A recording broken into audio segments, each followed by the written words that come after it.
Assalamualaikum warahmatullahi wabarakatuh. Innal hamdalillah nahmaduhu wa nasta'inuhu wa nastaghfiruh wa na'udzu billahi min shururi anfusina wa min sayyiati a'malina. May yahdihillahu fala mudilla lahu wa may yudlil fala hadiya lahu. Ashhadu an la ilaha illallah wahdahu la syarika lahu وأشهد أن محمدا عبده ورسوله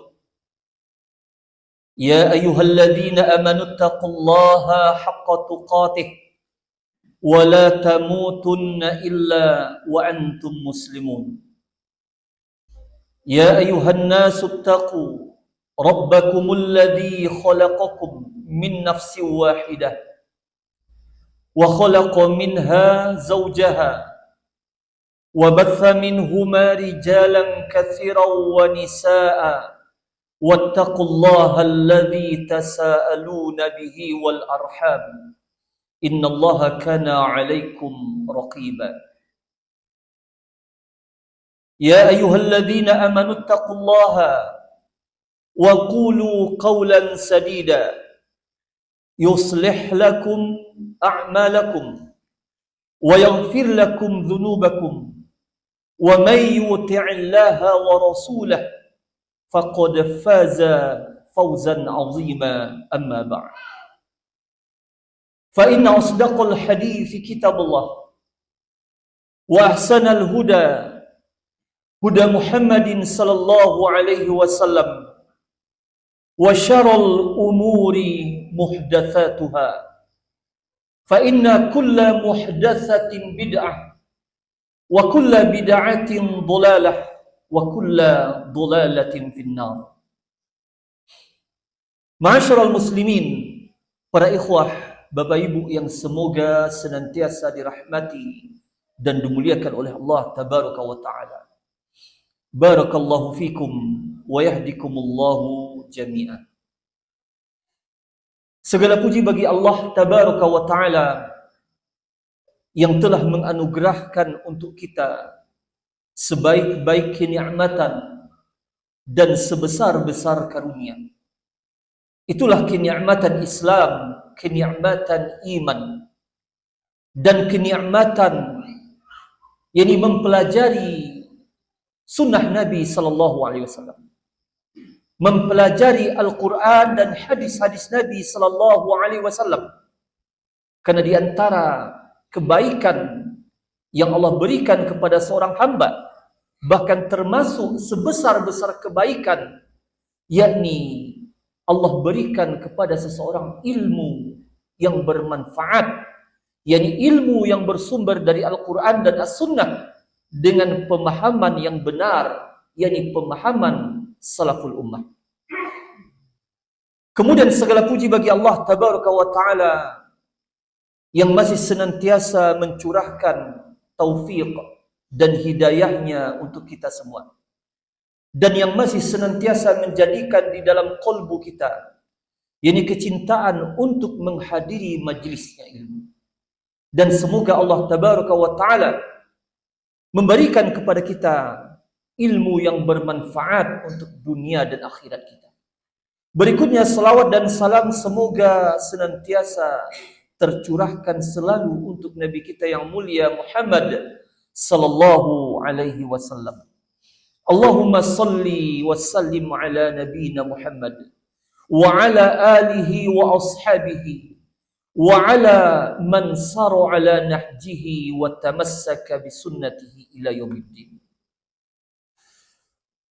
Ma'asyiral muslimin, para ikhwah, Bapak Ibu yang semoga senantiasa dirahmati dan dimuliakan oleh Allah tabaraka wa ta'ala. Pembahasan kita pada malam hari ini kita beri judul, itu sebab-sebab yang menghalangi seseorang dari menuntut ilmu. Dan ini adalah pembahasan yang merupakan lanjutan dari pembahasan yang kemarin tetapi dengan tema yang berbeda. Pembahasan kemarin kita membahas tentang kerugian yang menimpa orang-orang yang meninggalkan majelis ilmu. Dan sekarang ada sebab-sebab yang menghalangi seseorang dari mendatangi majelis ilmu atau dari menuntut ilmu agama. Dan sebab-sebab ini alangkah sangat banyak sesungguhnya. Namun dalam waktu yang terbatas ini kita akan membahas beberapa yang terpenting dari sebab-sebab yang bisa menghalangi seseorang dalam menuntut ilmu. Sebab yang pertama, sebab yang terkait dengan niat. Sebab yang terkait dengan niat. Dan sebab yang terkait dengan niat ini ada 3 bentuknya. Yang pertama, tidak adanya niat untuk menuntut ilmu syar'i. Yang kedua, lemahnya niat untuk menuntut ilmu syar'i. Dan yang ketiga, rusaknya niat di dalam menuntut ilmu syar'i. Dan yang pertama, yakni adamun niyah, tidak adanya niat untuk menuntut ilmu syar'i. Maka ini merupakan sebesar-besar musibah bagi seseorang ketika tidak didapati di dalam hatinya niat untuk mempelajari ilmu agama. Sedangkan kebaikan seorang hamba, sebagaimana pembahasan kita kemarin, dinilai dari sejauh mana bagian ilmu syar'i yang Allah berikan kepadanya. Maka sebesar itulah kebaikan yang Allah kehendaki untuknya. Adapun ketika seseorang tidak memiliki niat untuk mempelajari ilmu agama, yang dia merupakan bagian dari jihad fisabilillah. Kalau mujahid yang melawan orang-orang kafir berjihad dengan pedang dan tombaknya, maka para penuntut ilmu agama berjihad melawan musuh-musuh yang datang dari dalam. Dengan apa? Dengan pena dan tintanya dan kitabnya. Untuk memerangi musuh-musuh agama Allah yang datang dari dalam. Dan untuk menegakkan hujah agama Allah. Namun ketika niat ini yang tidak ada, maka ini merupakan musibah yang besar. Allah Subhanahu wa taala dalam surat At-Taubah ayat 46 ini menjelaskan bagaimana orang-orang munafik tidak mereka memiliki niat untuk berjihad. Apa tandanya mereka tidak memiliki niat untuk berjihad? Tandanya adalah mereka tidak mempersiapkan perbekalan untuk berjihad itu. Sehingga dari sini diambil kaidah bahwa tanda benarnya niat seseorang dan adanya niat itu, yakni adanya persiapan untuk sesuatu yang diniatkan tadi. Allah Subhanahu wa taala berfirman, At-Taubah 46, "Walau aradul khuruja la a'addu lahu uddatan." Seandainya mereka ingin khurud, itu ingin keluar pergi berjihad, la a'addu lahu uddatan, niscaya mereka telah mempersiapkan sebuah persiapan. Yani niscaya mereka mempersiapkan perbekalan untuk berjihad tersebut. Yani lau aradul khuruja la a'addu lahu uddatan. Kalau betul-betul mereka ingin pergi keluar berjihad, la a'addu lahu uddatan, niscaya mereka telah mempersiapkan perbekalan untuk itu. Apa kata Imam Al-Qayyim rahimahullah mengeluarkan kaidah dari ayat ini dalam kitabnya Miftah dari Sa'adah. Wa man arada syai'an hayya lahu 'uddatu. Siapa yang menginginkan sesuatu, hayya lahu 'uddatahu. Niscaya dia telah mempersiapkan apa-apa yang dibutuhkan untuk sesuatu yang diniatkan ataupun yang diinginkan tadi. Sehingga tidak adanya persiapan, perbekalan menunjukkan tidak adanya niat. Dan dalam konteks ini, maka ini merupakan musibah bagi seseorang ketika dia tidak memiliki niat di dalam menuntut ilmu. Dan tidak ada caranya kecuali seseorang memaksa dirinya dan melawan hawa dan kepentingannya dan mempersiapkan segala sesuatunya untuk menuntut ilmu ini. Karena kalau tidak, akan terputuslah dia dari keberuntungannya, dari kebaikannya.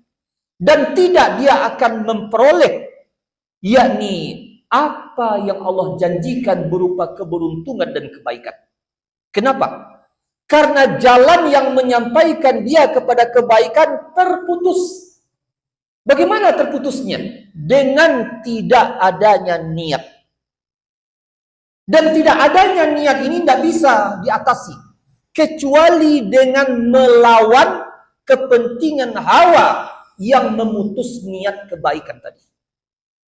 Berkata Imam Al-Qayyim rahimahullah dalam kitabnya Madarijus Salikin ketika menjelaskan surah Taubah 46 yang kita sebutkan tadi. Faman lam yuwattin nafsahu ala mufaraqatiha wal khuruji anha wal isti'dadi lil matlubi minhu fahuwa maqtu'un an falahihi wa fawzihi mamnu'un. Siapa yang tidak memfokuskan jiwanya, semangatnya, kolbunya untuk memisahkan dari pengaruh hawanya atau untuk keluar dari pengaruh hawa nafsu tersebut dan mempersiapkan jiwanya untuk mencari apa yang dituju, maka siapa yang tidak melakukan ini, fahuwa maqtu', maka dialah orang yang terputus, yakni an falahihi wa fawzihi mamnu'. Dia terhalang, terputus dari keberuntungannya, dari kebaikan, dari kemenangan, maka dia terputus dari itu semua. Ketika apa? Ketika dia tidak berjuang untuk melawan kepentingan hawa yang memutus niat dia untuk mencapai kebaikan tadi. Dan ketika dia tidak mempersiapkan segala sesuatu untuk mencari apa yang diinginkan tadi, maka jika itu tidak dia lakukan, terputuslah dia dari keberuntungannya dan dari kemenangan dan kebaikan yang dikehendaki tadi. Lalu Imam Al-Qayyim membacakan surat At-Taubah ayat 46, di mana orang-orang yang terputus dari pergi berjihad, terputus dari pahala jihad yang besar. Karena apa? Karena mereka memperturutkan hawanya untuk tidak ikut berjihad. Dan tidak adanya niat untuk ikut berjihad tersebut. Dan ketahuilah, menuntut ilmu di sisi para sahabat dahulu termasuk bagian dari jihad. Sebagaimana perkataan sahabat Abu Darda radhiyallahu an yang disebutkan oleh Imam Ibnu Abdul Bar dalam kitabnya Jami'u Bayanil Ilmi wa Fadlih. Apa kata sahabat Abu Darda? Man ra'al ghuduwa war rawaha ila al-ilmi laisa bi jihad faqad naqassa aqluhu. Siapa yang berpendapat bahwa pergi pagi dan petang untuk menuntut ilmu agama bukan jihad, maka berarti akalnya kurang. Jadi siapa yang memiliki pendapat menuntut ilmu agama bukan jihad, maka itu menunjukkan kekurangan di dalam akalnya. Nah, ini kata sahabat Abu Darda.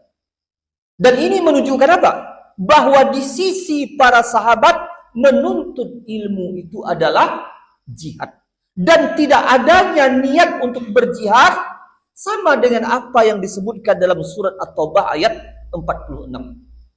Ketika tidak ada niat untuk berjihad, maka terputuslah seseorang dari pahala jihad yang besar. Maka begitu pula kalau seluruh kebaikan itu ada di dalam ilmu. May yuridillahu bihi khairan yufaqihu fid din. Maka siapa yang terputus dari jalan ilmu, berarti dia terputus dari kebaikan, dari keberuntungan. Dan ini merupakan kerugian yang besar. Di samping ini juga merupakan musibah yang besar. Dan mencintai ilmu, ini sebuah keharusan. Sebab tidak adanya niat untuk melakukan sebuah amal, sebuah kebaikan, maka sesungguhnya ini karena adanya indikasi tidak adanya kecintaan kepada amal tersebut. Orang yang tidak mencintai ibadah solat, maka tidak akan kita dapati ada niat dalam hatinya untuk melakukan solat. Karena salah satu ruh dari ibadah itu, bahkan rukunnya, yakni mencintai ibadah tersebut. Apa yang membuat seseorang meninggalkan rumahnya di pagi hari, lalu pergi ke sawah dan ladangnya ke tempat kerjanya? Karena adanya kecintaan kepada dunia yang dia cari. Dan itulah yang menggerakkannya, adanya kecintaan tersebut. Maka begitu pula ketika kecintaan kepada ilmu itu yang tidak ada, maka wajar kalau dikatakan tidak ada niat untuk menuntut ilmu agama. Namun ini musibahnya lebih besar daripada tidak ada niat untuk bekerja dalam bidang dunia. Karena kalau dia tidak ada niat untuk bekerja ke sawah dan ladangnya, yang luput darinya hanyalah apa yang terkait dengan perkara dunia. Namun kalau yang tidak dia cintai itu adalah ilmu agama, maka luputlah darinya, yakni kebaikan dunia dan akhirat seluruhnya. Karena mencintai ilmu agama adalah agama itu sendiri. Sebagaimana dikatakan berikutnya oleh Imam Ibnu Qayyim rahimahullah, masih dalam Madarijus Salikin, belum mengatakan mahabbatul ilmi awil alimi dinun yudanu biha. Mencintai ilmu dan orang yang berilmu adalah agama yang seseorang beragama dengannya. Kenapa? Li'annal ilma mirasul anbiya. Karena ilmu adalah warisan para nabi. Wal ulama'a warathatuhum. Sedangkan ulama adalah pewaris mereka. Maka ini dua hal yang tidak terpisahkan. Ilmu warisan para nabi. Dan orang yang berilmu adalah pewaris ilmunya para nabi. Maka mencintai ilmu dan ahli ilmu adalah bagian dari agama. Famahabbatul ilmi wa ahlihi wa mahabbatu limirathil anbiya wa warathatihim. Maka mencintai ilmu dan ahli ilmu adalah bentuk mencintai warisan para nabi dan mencintai pewaris. Dan kebalikannya. Wa bughdul ilmi wa ahlihi. Bughdun limirathil anbiya'i wa warasatihim. Membenci ilmu dan membenci ahli ilmu, maka itu adalah bentuk kebencian terhadap warisan para nabi dan pewaris mereka. Famahabbatul ilmi min alamatis sa'adah wa bughdul ilmi min alamatis syaqawah. Mencintai ilmu tanda kebahagiaan seseorang dunia dan akhirat. Sedangkan membenci ilmu termasuk tanda kesengsaraan seseorang dunia dan akhirat. Maka tidak adanya niat seseorang untuk mempelajari ilmu agama. Bahkan ada kesan dia benci dengan ilmu agama, maka ini merupakan musibah yang besar dan berarti kita katakan dia telah terputus dari kebaikan dunia dan akhirat. Dan dia tidak akan memperoleh kebaikan dunia dan akhirat. Ini yang terkait dengan tidak adanya niat. Dan yang kedua terkait dengan lemahnya niat. Niat itu ada, akan tetapi lemah, sehingga tidak terwujud juga apa yang diinginkan tadi, apa yang diniatkan tadi. Maka seorang mukmin sebagaimana Nabi sallallahu alaihi wasallam sifati, bahwa seorang mukmin haruslah orang yang memiliki semangat di dalam segala sesuatu yang bisa memberikan manfaat untuk dunianya, apalagi untuk akhiratnya. Dan seorang mukmin tidak boleh menjadi lemah. Bahkan Allah mencintai mukmin yang kuat daripada mukmin yang lemah. Nabi SAW dalam hadis yang dikeluarkan oleh Imam Muslim dalam sahihnya, beliau bersabda, "Al-mu'minul qawi khairun wa ahabbu ilallah minal mu'minid dhaif." Mukmin yang kuat, ini yang kuat dalam himmah, dalam semangatnya, dalam tekad dan cita-citanya, dalam hal-hal yang terkait dengan urusan kebaikan, maka lebih Allah cintai daripada mukmin yang dhaif. Wa fi kulli khairun ihris ala ma yanfa'u.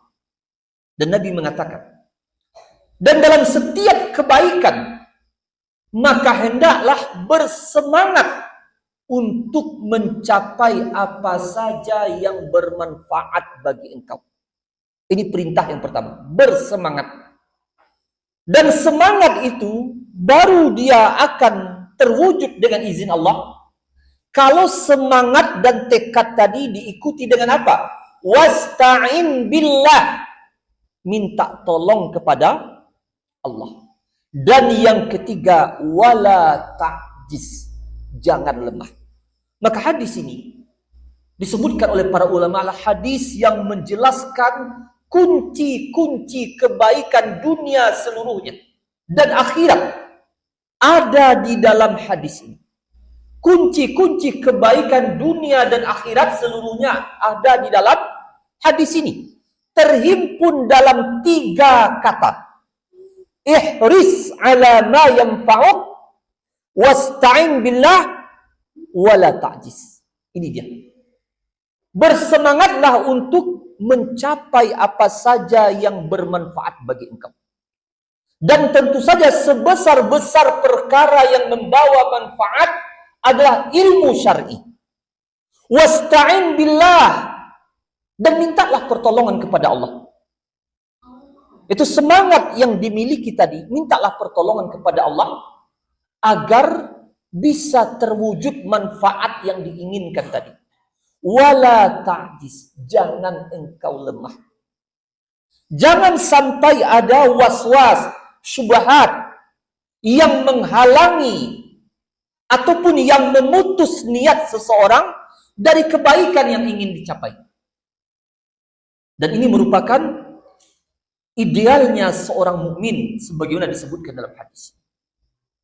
Namun ketika lemah semangat seseorang di dalam menuntut ilmu. Maka ini ada juga kemungkinan disebabkan oleh qillatu ma'rifatihi lil ilmi. Sedikitnya ilmunya tentang ilmu tersebut. Itu tentang manfaat dari sebuah ilmu. Karena ketika seseorang minim ilmunya tentang manfaat sesuatu, maka sedikit pula semangatnya untuk mendapatkan sesuatu tersebut. Karena apa? Karena pengetahuannya tentang manfaat sesuatu itu minim. Namun ketika semakin sempurna pengetahuannya terhadap besarnya manfaat sesuatu, niscaya hal ini akan mendorong semakin tinggi pula semangatnya untuk mencapai sesuatu tersebut. Cobalah dibawakan kepada perkara-perkara dunia misalnya.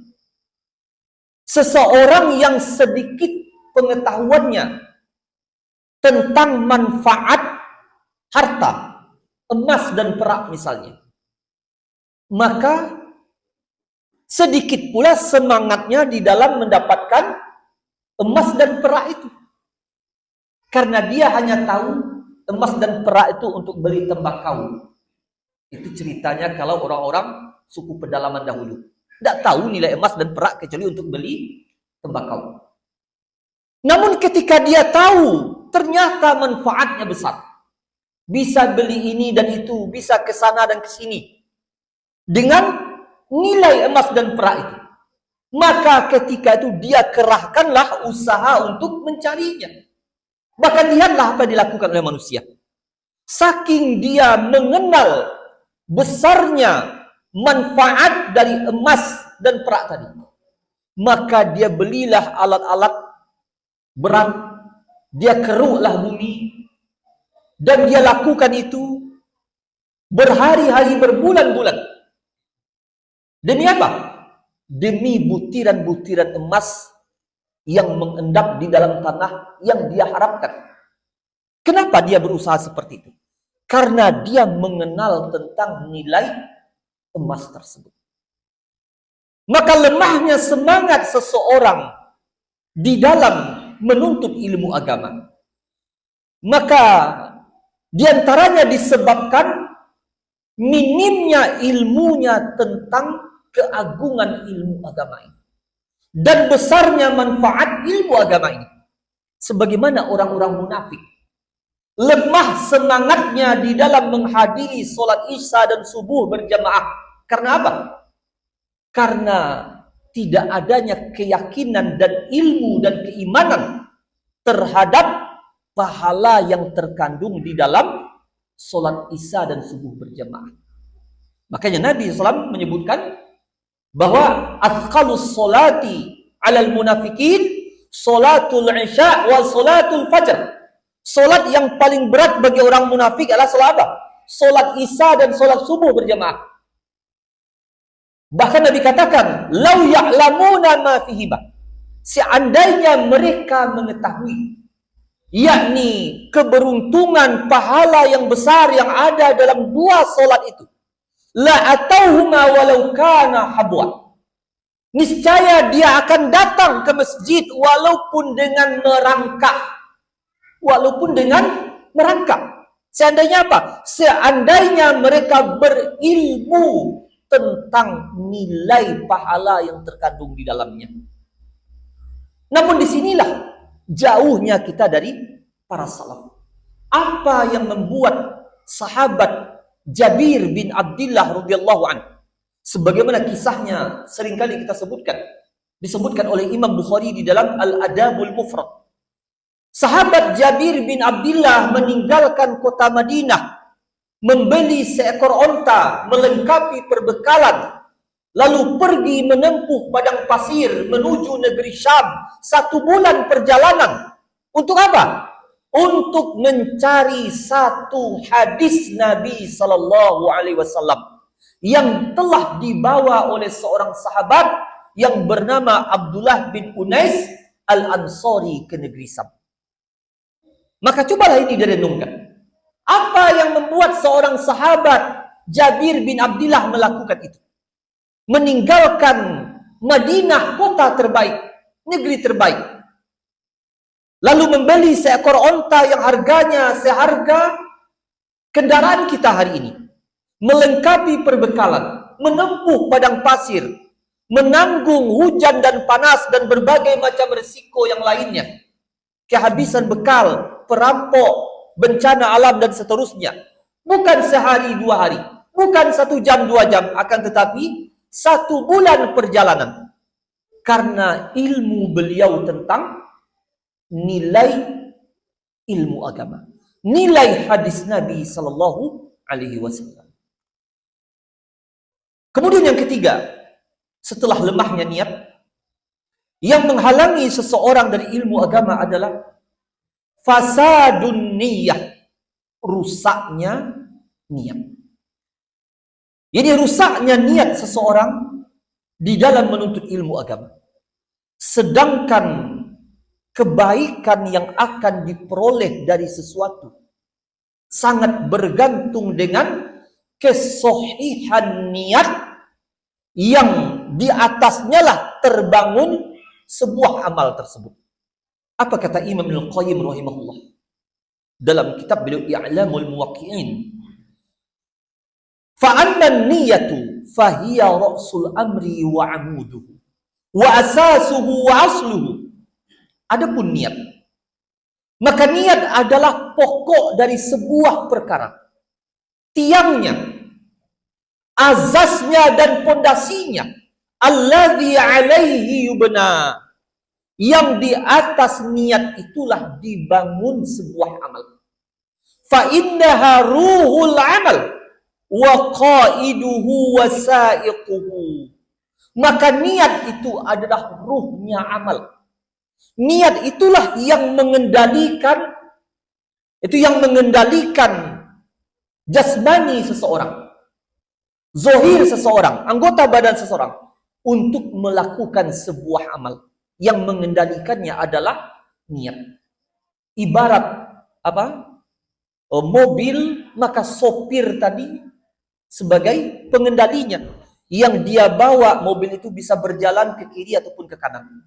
Tanpa ada sopir, semewah dan semahal apapun mobil, maka tetaplah dia mobil tidak akan bergerak, tidak akan bisa kemana-mana kalau tidak ada yang mengendalikan. Wal amalu tabi'un laha yubna 'alaiha. Maka begitu pula amal. Amal mengikuti niat. Karena amal dibangun di atas niat. Yasihhu bisihhatiha wa yafsudu bifasadiha. Maka sah amal itu, baik amal itu dengan baiknya niat. Dan rusak amal itu dengan rusaknya niat.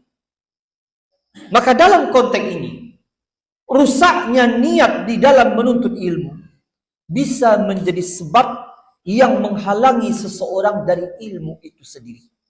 Yakni ketika dia tidak mendapatkan apa yang dia niatkan, maka dia pun berhenti menjadi penuntut ilmu dan dia meninggalkan jalan ilmu. Misalnya, ketika yang dia inginkan adalah keterkenalan dunia, gelar dan sebagainya.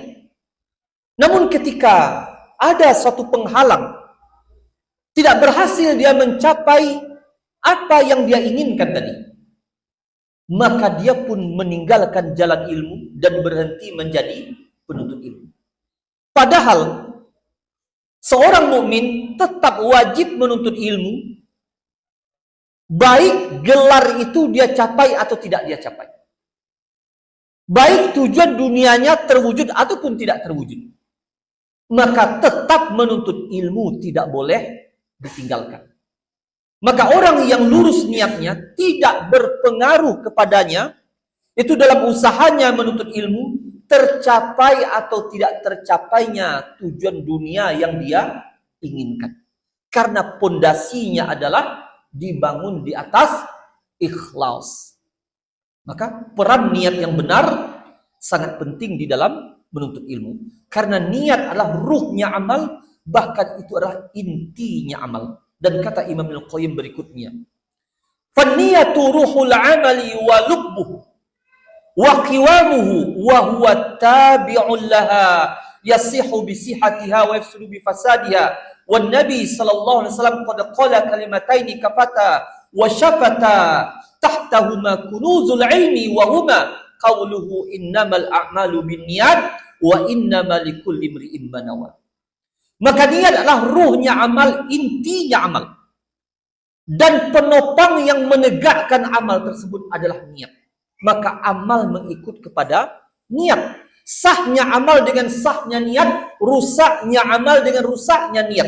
Dan Nabi SAW telah memberikan kepada kita, telah mengucapkan sebuah kalimat, dua kata yang mencukupi bagi kita dua kata tersebut. Dan dalam dua kata inilah terhimpun perbendaharaan ilmu. Apa dua kata itu? Innamal a'malu binniyat wa innama likulli imri'in ma nawa. Ini adalah dua kalimat dari hadis Nabi sallallahu alaihi wasallam yang terhimpun di dalamnya perbendaharaan ilmu. Bahwa sesungguhnya amal itu dengan niat, dan setiap orang akan mendapatkan apa yang dia niatkan. Kalimat yang pertama, innamal a'malu binniyat. Yani amal itu tidak akan ada kecuali dengan niat. La yakunu amal illa binniyat. Adapun kalimat yang kedua, wa innamal likulli imri'in ma nawa. Setiap orang hanya mendapatkan apa yang dia niatkan, yakni annal amila laisa lahu min amalihi illa ma nawa. Orang yang melakukan sebuah amalan, tidak dia mendapatkan apapun dari amalannya kecuali apa yang dia niatkan. Maka orang yang melakukan sebuah amal tanpa dia memiliki niat yang benar, maka dia bagaikan yakni seseorang yang meletakkan karung goni berisi tanah dan debu lalu diletakkan di atas pundaknya, dan dia pun berjalan menempuh perjalanan membawa karung goni yang ada tanah dan debu tersebut. Apa maksudnya? Dia hanya mendapatkan keletihan, sedangkan apa yang dia pikul itu tidak membawa manfaat kepada dirinya. Disebabkan apa? Tidak adanya niat yang benar.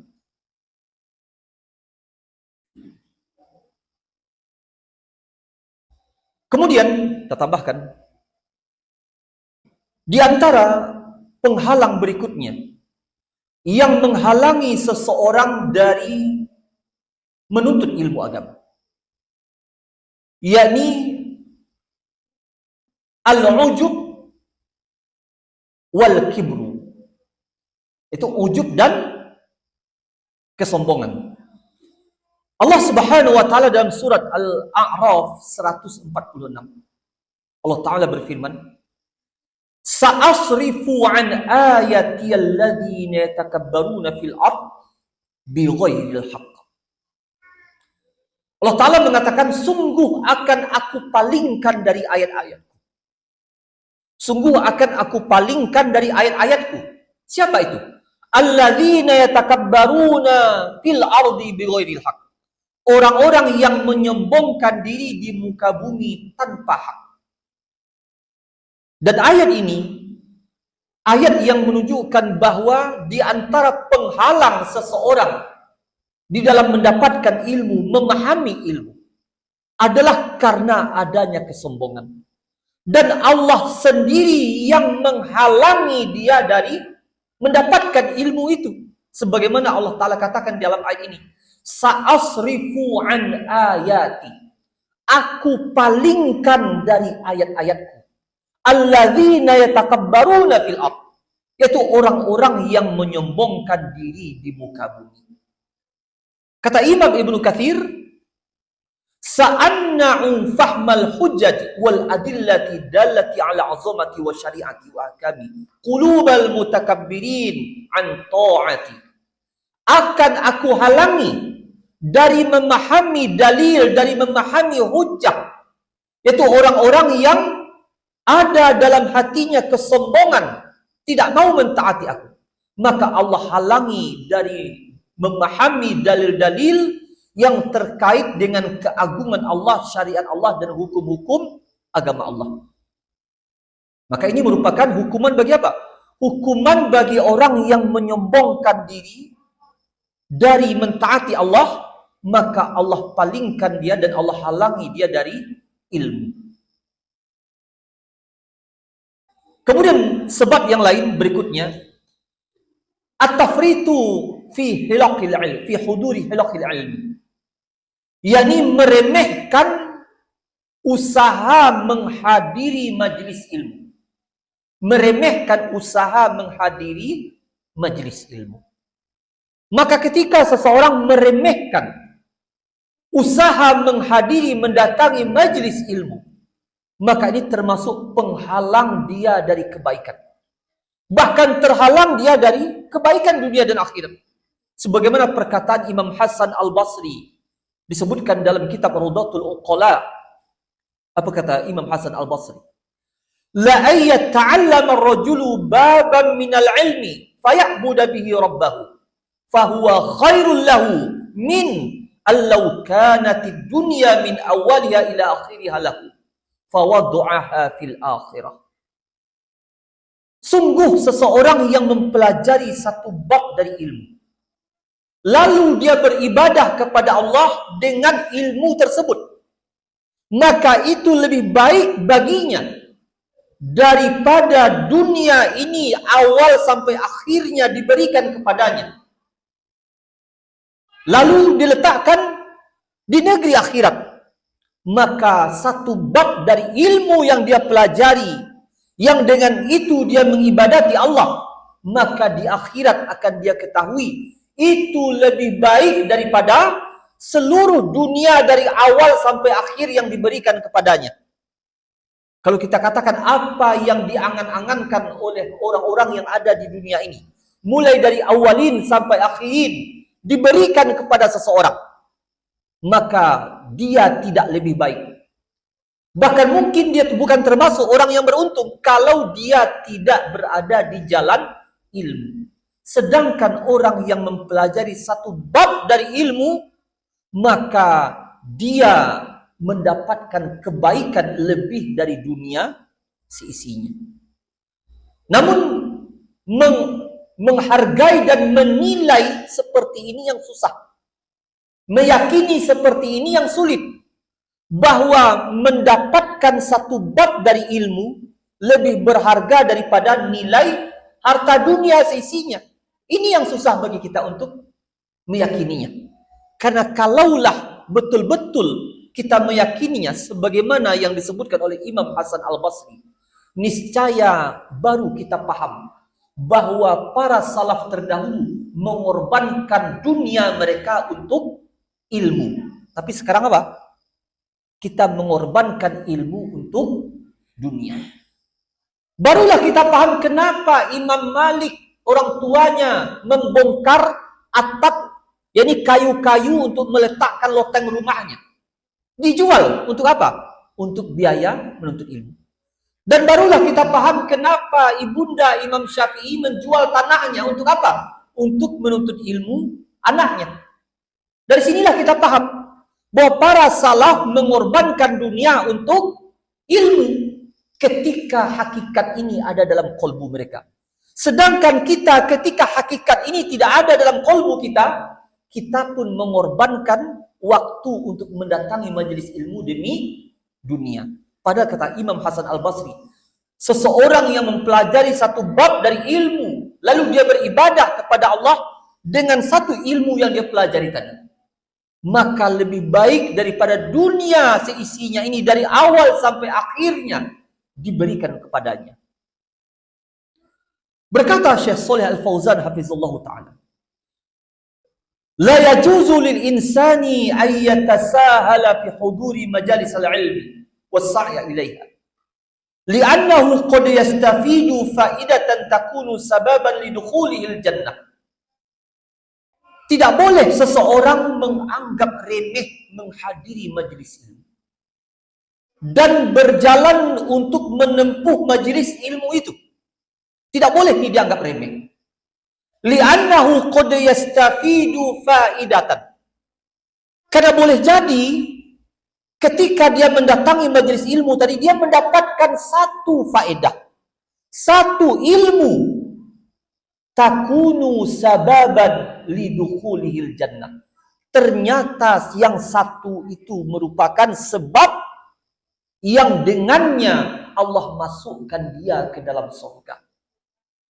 Jadi ada satu ilmu dari sekian majelis yang dia hadiri, yang Allah takdirkan satu itu adalah sebab dia masuk ke dalam surga.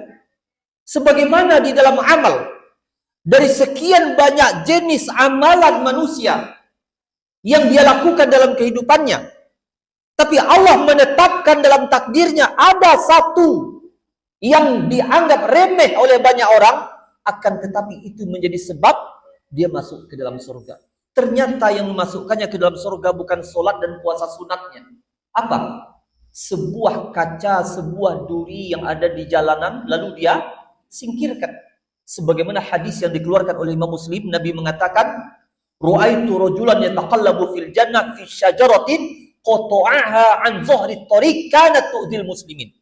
Aku melihat seorang laki-laki yang berjalan dengan bebas di dalam surga karena sebuah ranting pohon yang dia singkirkan dari jalan yang mengganggu, menyakiti perjalanan kaum muslimin. Maka ini yang membuat dia masuk ke dalam surga. Dan ketika seseorang meremehkan menghadiri majelis ilmu dan merasa cukup dengan yang apa ada padanya, dikhawatirkan ini akan membuat dia mengarah kepada penyimpangan. Dan terbukalah baginya pintu kesesatan. Sebagaimana hadis yang dikeluarkan oleh Abu Dawud, Ibnu Majah, Imam Ahmad, dan yang lainnya. Hadis dari Al-Miqdam Ibni Ma'di Karib. Nabi SAW bersabda, "Ala, ketahuilah, yushiku rajulun syab'anu ala arikatihi." Ketahuilah, telah dekat masanya ada seseorang yang syab'an, perutnya kenyang, ala arikatihi, yang dia berbaring di atas dipannya. Yaqul, dia berkata, "Alaikum bihadzal Qur'an." Cukuplah kalian dengan Al-Qur'an ini saja. Fama wajadtum fihi min halal fahilu. Apa yang kalian dapati halal dalam Al-Qur'an, halalkan. Wa ma wajadtum fihi min haram faharrimu. Dan apa yang kalian dapatkan padanya haram, kalian haramkan. Artinya apa? Cukup dengan Al-Qur'an saja. Dia tidak memakai hadis. Padahal di dalam Al-Qur'an tidak ada pengharaman keledai. Tidak ada pengharaman tentang anjing. Dan seterusnya banyak lagi yang lain. Di mana adanya? Di dalam As-Sunnah. Sedangkan orang ini mengatakan cukuplah Al-Quran saja. Apa yang halal dalam Al-Quran halalkan. Apa yang haram maka haramkan. Tidak dengan yang lainnya. Dan Nabi menyebutkan orang ini sebagai apa? Rajulun syab'an ala arikatihi. Orang yang kenyang perutnya, yang berbaring di atas dipannya. Kenapa Nabi menyebutkan sifat seperti ini? Inilah sifat orang yang pemalas menuntut ilmu sesungguhnya. Yang Nabi sebutkan dengan apa? Syab'an, rajulun syab'an. Orang yang kenyang perutnya. Yang dia hanya tahu tentang masalah perut. Ala arikatihi. Yang dia berbaring di pembaringannya. Artinya apa? Dia orang yang hanya santai saja kehidupannya. Lebih banyak apa? Istirahatnya daripada berusaha untuk menuntut ilmu. Dia orang yang malas meninggalkan pembaringannya, yang tidak mau menanggung rasa lapar di dalam menuntut ilmu, maka dialah yang akan datang zamannya muncul dan berkata, kita pakai Al-Quran saja, tidak usah pakai hadis. Apa yang ada dalam Al-Quran itu saja yang kita pakai. Adapun hadis dibuangnya. Inilah orang yang disebutkan oleh Nabi Sallallahu Alaihi Wasallam. Tapi sifatnya bagaimana? Syab'an, perutnya kenyang. Kemudian ala arikatihi, dia senantiasa berbaring di atas dipannya, menunjukkan dia adalah orang yang malas di dalam berusaha untuk menuntut ilmu. Dan terakhir, yang menghalangi seseorang dari menuntut ilmu adalah al-qarinusu, teman yang buruk. Al-qarinusu yamna'u min huduri majalisil ilmi li'annahu yasuddu 'anil khair wa yuzahidu fit ta'ah wa yushaghilu billahi wal batil. Wa qala Allah Ta'ala al-akhillau yawma idzin ba'duhum li ba'din adu illal muttaqin. Teman yang buruk, maka dialah yang menghalangi dari menghadiri majelis ilmu. Dan teman yang buruk itu yasuddu 'anil khair, juga menghalangi dari kebaikan.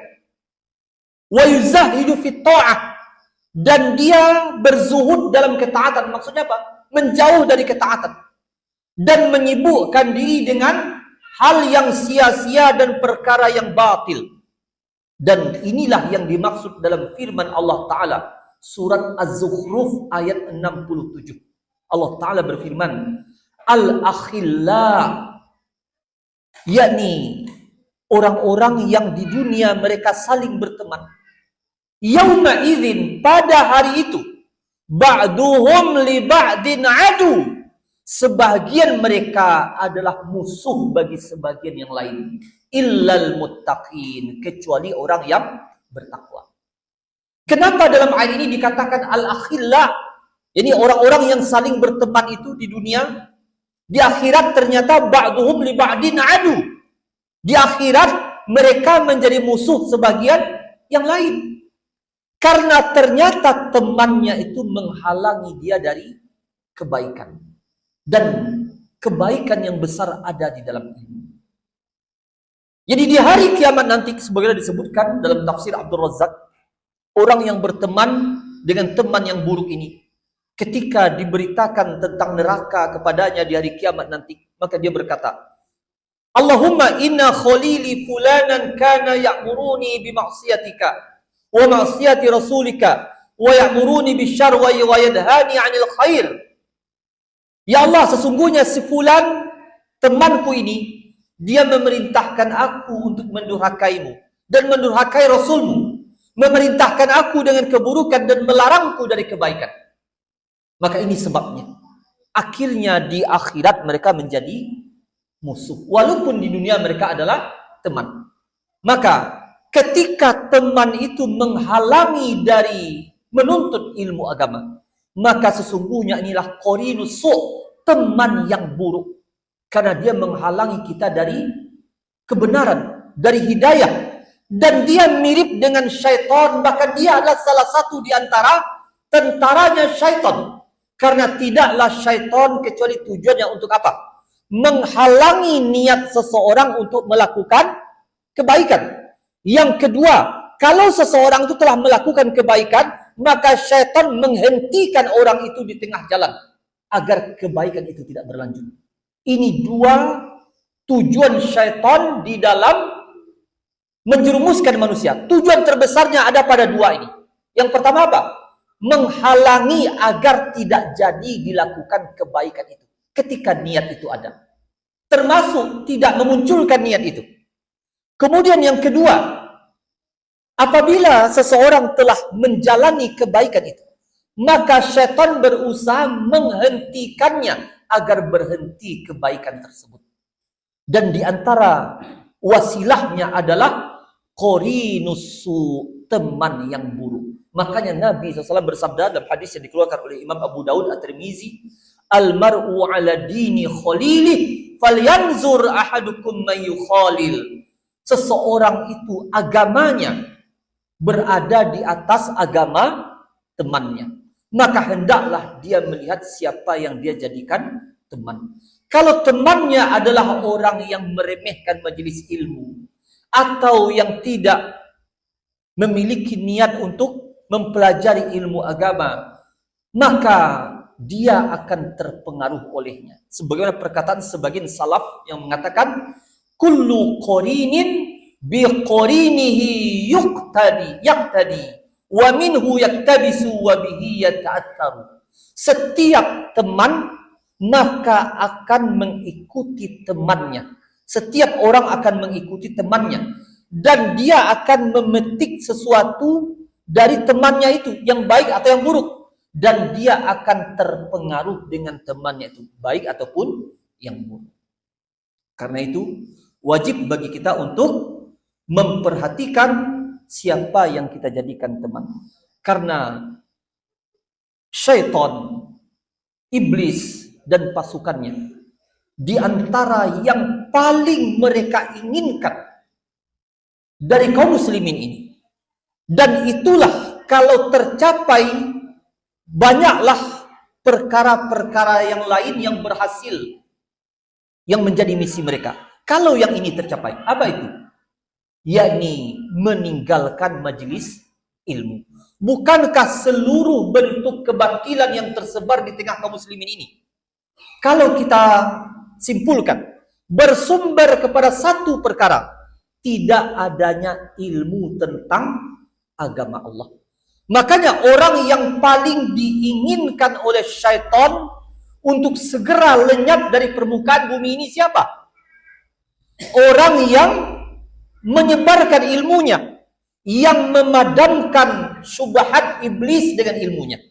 Sebagaimana disebutkan dalam kitab Syarah Usul I'tiqad Ahli Sunnah wal Jamaah karya Imam Al-Lalaka'i, Abdullah ibnu Abbas berkata, wallahi ma azunnu ala zuhril ardil yawm ahadan ahabba ila syaitan halakan minni.